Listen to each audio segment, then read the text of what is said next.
U Director Barim ka Health Services Badai Ru Ukertong ka United Democratic Party na North Shillong u Dr. Aman war haka nyau tarik urimpang ulak hot ya ka North Shillong kum Mawlynnai bampat Saiñ la ne u Unpolished diamond. But ula banrap ru baka constituency ka day ka jaka pedeng haka yo ka kot jang ka Sor Shillong bat ka jelahi berok kawai. Habaya keren shkilat pathai khubor hadian ka jeng thep kerteng u Dr. war ulaong.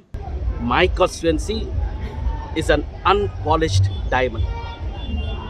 We have got the economy in my constituency, right from Yodo up to Kandailat. And we need to polish this and shine again like a diamond. That is what I want to do. Habakali balay ba ula rong shaka Saiñ perthai u Dr. war ula kedaw ya ka jinglong jingman haka Saiñ perthai haka jella. I have decided to contest this election because I have seen now what is the scenario in the state with regard to governance.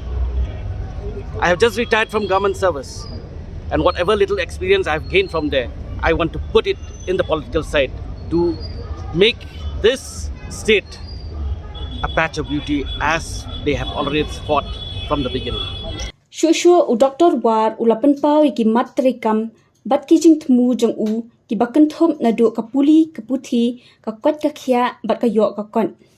The issues that we have raised and that I have come across when I met all the people in my constituency especially are multiple.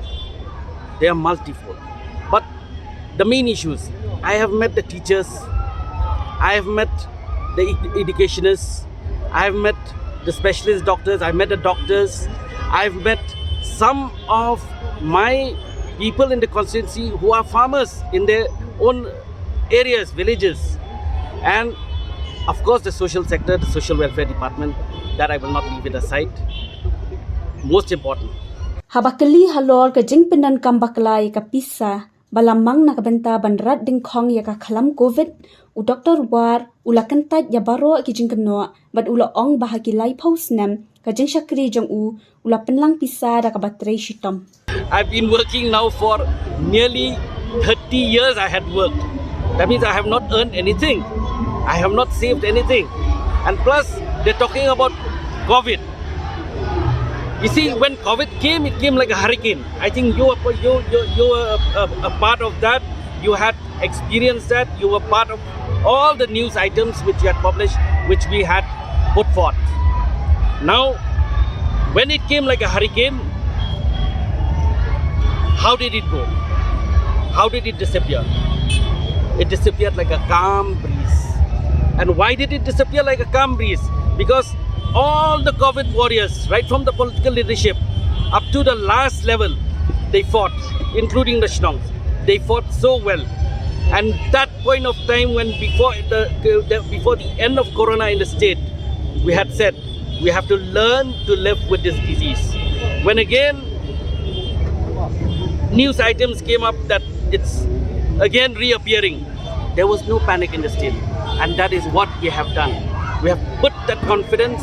We have asked the people to learn to live with this and to be prepared for any eventuality also, any type of disease. That is what we have done.